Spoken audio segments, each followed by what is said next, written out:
భారత్ మాతా key, Bharat మాతా key. సభాయి నమః.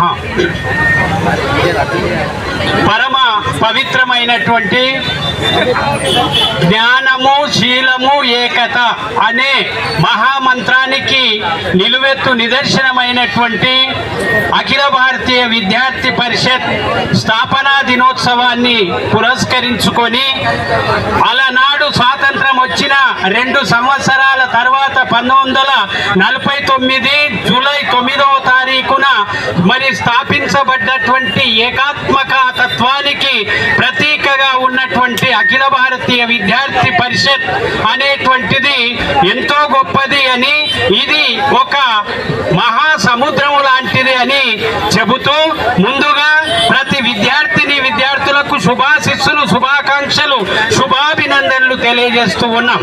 మరి అందుకే భారతాంబిక పునర్వైభవ ప్రాప్తి కొరకే అంకితం, కోట్ల కొలదిగా భారతీయులు సమర్పించే వందనం అని ఆ భారత మాత యొక్క పాద పద్మాలను ఆశ్రయించేటువంటి మనం విద్య లోపల కూడా ఏమాత్రం వెనుకడుగు వేయరు. చూడండి, ఫస్ట్ జ్ఞానము అని ఫస్ట్ మంత్రం, అక్కడ విద్యకు ప్రాధాన్యత ఇచ్చారు. జ్ఞానము అంటే విద్య, వినయ సంపన్న తత్వం. అలాగే జ్ఞానము శీలము, శీలేన శోభతే విద్య అంటే శీలము లేని చదువు పెద్ద. సుఖినో భవంతు, సన్మంగళాని భవంతు అనే తత్వాన్ని మరి ఏబీవీపీ చెప్పడం జరిగింది.